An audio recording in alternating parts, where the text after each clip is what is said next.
Murrysville Monster 20K, finished second overall in an hour 49 minutes and 52 seconds, I believe is what it was. Could have did better, but it happens. Was feeling pretty good overall during the race. I hit a few low spots. A couple miles in, it kind of worried me, but I got through it just from my experience alone. For breakfast, I didn't really eat much. I ate a Nougat bar and some crackers this morning. Not really a hell of a lot. Just had like a 20-ounce bottle of great value Gatorade. That was about it. So a little under fueled this morning, but I thought it'd be alright because it's 20K and it's only 12.4 miles. So I wasn't too concerned, but I didn't take no pre-race poop at home, which I was kind of worried about. Then when I got to the race, it sort of hit me. It was like melted Hershey bar. It was real bad. Glad there was no line. I could get in and get out before the race. Did try something new today. Well, I guess a couple things. I got a new MP3 player, so I played around with that. But I also wore a shirt today, even though it's hot. It was like 80 some degrees. It's 91 right now. But I wore a shirt and I actually dipped it in my little Coleman thing here. It had water in it, so my shirt was wet when we started. I figured with it being so hot, instead of having a dry shirt that's going to get hot and then sweaty, I wanted my shirt wet. So a little bit of breeze or just running keep me a little bit cooler, at least in theory, get my core to start and help regulate my body, sweating. If I started earlier with a wet shirt, I even got like a little, moisture towel, rubbed up and down my legs and my calf sleeves and my arms before we started, so they were a little bit moist. Just trying to see how that works, because if you go to a lot of trail races, especially if you see them out west, all those runners are wearing like shirts and stuff like that. Even though it's hot, I usually run without one, but with this distance, I didn't want that sun evaporating all the moisture off my body and not having my body be able to cool itself, so that's why I wore a shirt. Even though it was a pretty breathable shirt, there's a lot of holes in it. It's like a neon yellow, safety yellow type shirt. I think it did its job for the most part. Honestly, I still got hot because with the temperatures and shit and just running, I'm going to get overheated to begin with. So I tried that and I made sure my hat was wet. Again, my body and stuff like that. I did keep my shoes and socks from getting wet because I didn't want wet feet, but I wanted the rest of my body moist. Again, I think it did help, but who knows? It's kind of hard to tell in this heat. But I didn't have to splash myself at all during the race from being dry, so it did stay pretty wet. But I did splash myself a little bit at the aid station, so I guess it probably did counter effect. But it kept me a little bit more wet, just splashing myself. But I didn't have a dry shirt from like the sun just, I guess, drying my sweat up like it normally would. And I was drenched head to toe by the time we stopped. Wasn't sure how things were going to play out today, the way I've been feeling, my legs. It's kind of a hit and miss thing right now with different races, how I feel and how my body reacts to the heat. But generally I felt pretty good today. I was kind of happy with that coming in. Didn't really know who was going to be there fast, competition-wise. I recognized a couple faces, but I can't remember names. So I was just going to let things go. Was going to hang back early on and then turn it on later. Probably should have did that. But like 100 yards into the race, if that, I just got around and took the lead. and I led to about mile 10-ish. I was running pretty good, going up and down the hills. During the hills, I did walk them a lot. You know, not the little rolling ones, but some of the steeper ones, you know, the ones that were like 20 plus feet a game. I didn't want to burn my legs out, especially in the heat, because it would just suck the life out of me. So I did walk the hills a lot, especially the steep ones, as I already said, which seemed to be playing pretty well for the game plan in general. And on that first mile, the first mile is basically rail trail / flatness before we hit any type of single track or double track at all. So you finish with like a mile of rail trail and you start with like a mile of rail trail. So you really only have 10.4 miles of trail with about 1,770 feet a game, give or take. I would say 20 feet either direction, depending on what kind of watch and how fast you run. It does seem a little bit more hillier this year than last year. We actually ran the course in reverse this year than we ran it last year. So it sort of takes away some of the steep hills right off the gate.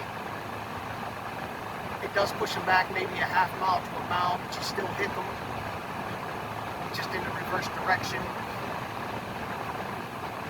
By the time we hit that first parking lot / aid station, I would say I had a minute on the competition. I looked back a bunch during the race and I saw nobody behind me. And when I say that, I literally mean nobody was behind me during the race until mile 10. Longer sections, even that like first steeper climb, I'm looking back, there's nobody in sight, and it's at least like 100 yards that I can see. So I'm like, all right, I have 2 minutes. And I was thinking that the whole time, I have a 2-minute lead at least, because on the long stretches that you can see, you definitely at least had a minute easily gap if you didn't see nobody. And there was one, probably mile 6-ish range, that really loops around the mountainside. And I looked back and there was nobody. So I'm like, all right, I have 2+ minutes at this point, easily. So I wasn't really too worried. I wouldn't say I put the hammer down at all today. I was riding that fine line of like tempo / red line, because with the temperatures, I really just didn't want to push it and overexert myself and then burn up. My heart rate was in the 170s again today. The temperature probably pushed it up 10-15 degrees more, and I got a cooler day. That was to be expected.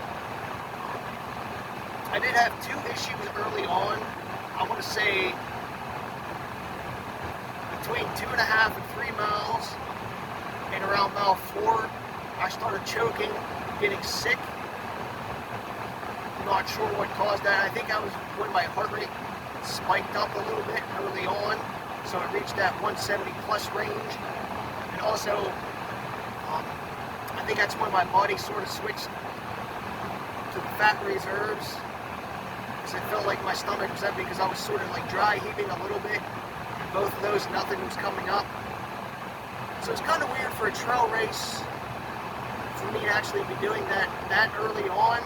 So it was a little bit of a concern, but I got over it after that second time around mile 4.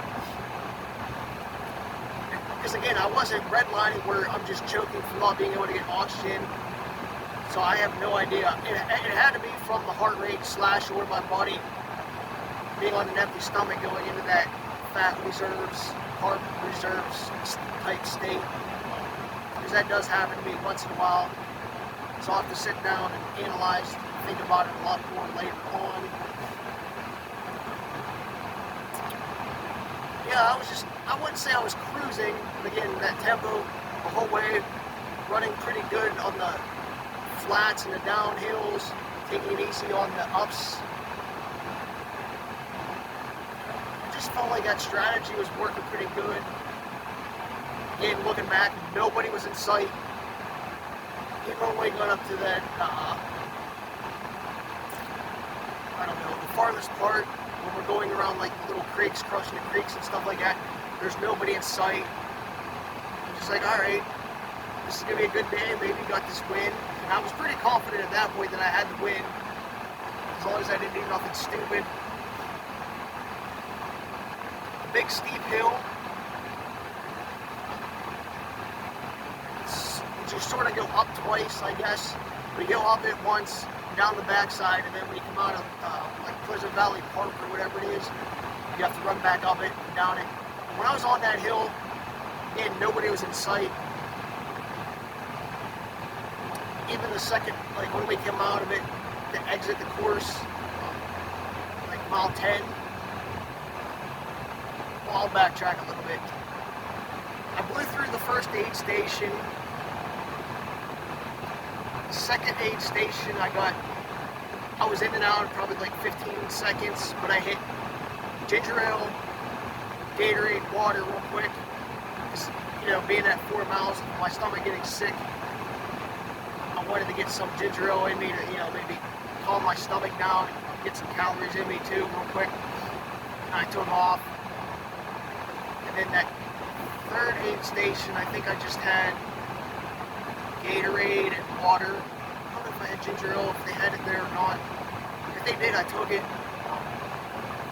And then the water, I took a little gulp and then just splashed it down the front of my chest, just to keep my core a little bit cooler. The creeks were dry today. There was only really one that I could dip my hat in, and I did that real quick. The other ones were, I don't want to say bone dry, but they were damn near bone dry. So you could avoid getting your feet wet if you really wanted to. I just made my way through and they did get a little bit wet, but my feet were already wet by that point just from sweat dripping down or just my feet sweating in general. So it wasn't really a big deal to me. But that splashing just went right away with how dry the course was and how little water was in those little creeks. So it didn't affect me much.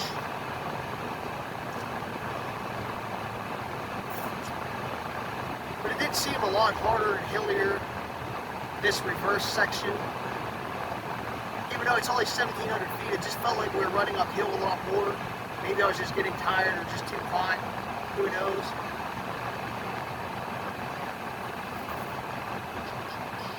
There was a lot of people on the course today, just walking. There's a lot of dogs.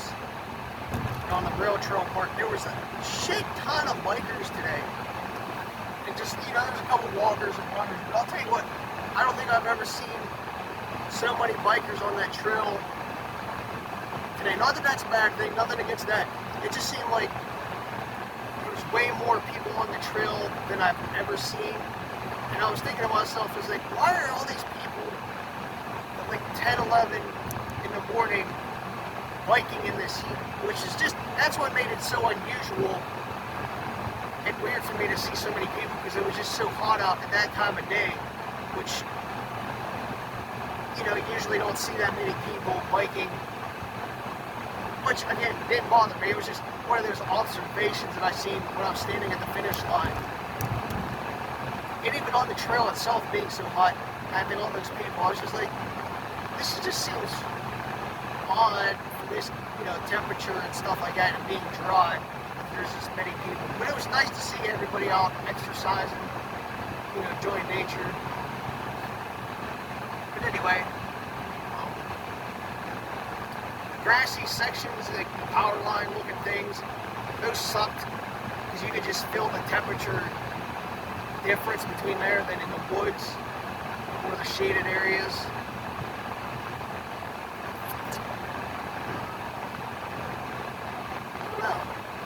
I didn't really have any trouble. I didn't trip at all. I didn't fall at all today, which is shocking. Just jumping over those little like humps that they have. There was a couple trees down on the course. There was only one that you really had to duck under.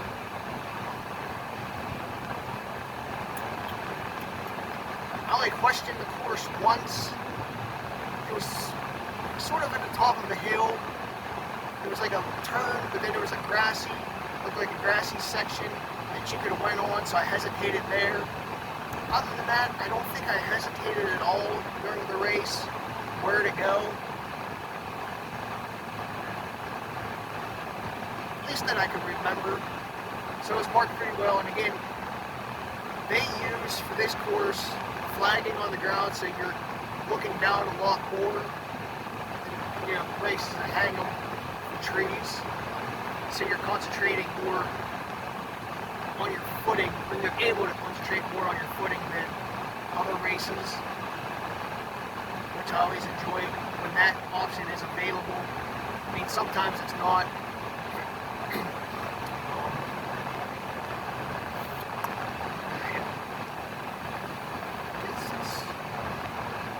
But anyway, so we did that loop, like Pleasant Valley Park or whatever it is. I popped out like where the T intersection is, because you go to the left on the way out, and you pop out on the right hand side on the way back. And I walked that little bit of a hill. When I got to the top, I looked back, there's nobody in sight. I was like, alright, so I still have my 2-minute lead. And then when I ran down the bottom of it, I looked back and I was like, alright, still nobody in sight. So I was like, I still got my 2-minute lead. So then maybe like a tenth or so later, I would say maybe a tenth at the most, we meet back up with the 10K course of people. And I could see there's like a group of 4 or 5 women coming across the hillside as the 10K and 20K, like the split marker is, and the woman sitting there with the signs. As soon as I like pass these women, next thing I know, this dude who won passes me. I'm like, where the fuck he come from?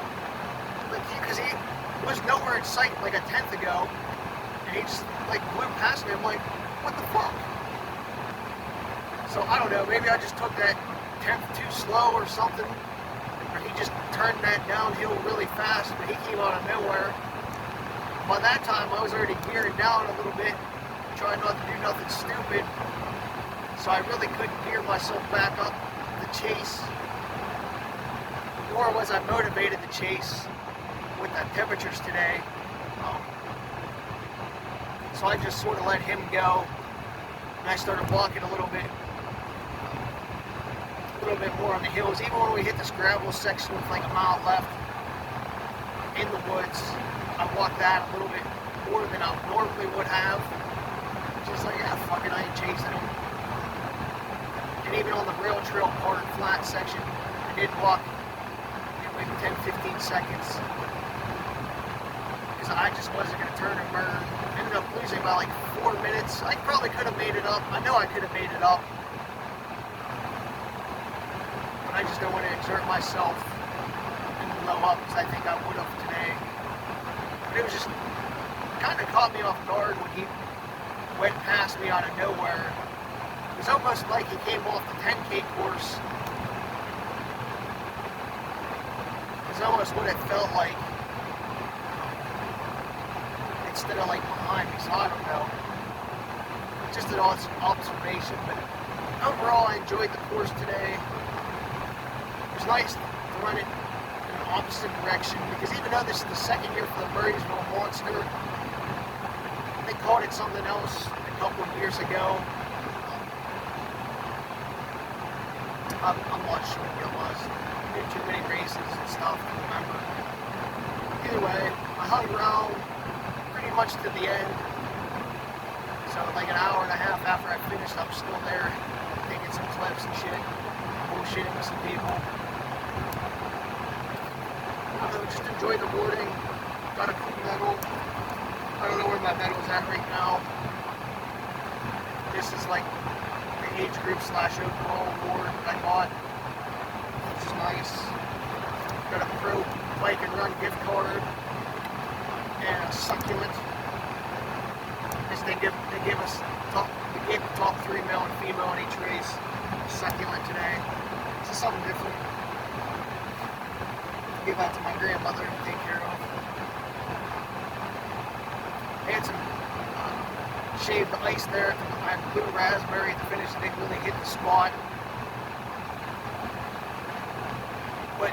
another observation is the word of my day is observation. I was wet head to toe when I finished. And I was overheated and hot, but I wasn't as overheated, I believe, as I would have been if I started with a dry shirt and dry clothes. My shirt did feel a little bit cooler to the touch. I mean, I was drenched head to toe, like no ifs, ands, or buts. Some of it was sweat, some of it was still because the shirt was wet. Not just from me at the beginning, but from splashing. One of the couple aid stations. So I think that really did play a factor in the day for not blowing up. But I did wear my Speedgoat 3.0. I took one 20-ounce bottle of water, one 20-ounce bottle of new caffeinated. The water, I'm going to have to check the bottles, because it was like empty. So I don't know if there's a crack in it, or the lid just wasn't on tight, but it was pretty much empty when I went to use it. So I didn't get to really splash myself with water because of it. But I didn't have no issues with that. That was another reason why I wore a shirt, because if I was wearing the Speedgoat, I didn't want it to dig into me, so I had to wear it. I wore my Peregrines and my ISO Chill Under Armours, calf sleeves. Anyway, finished second, got it done. I didn't die in the heat. Maybe we'll run some more later.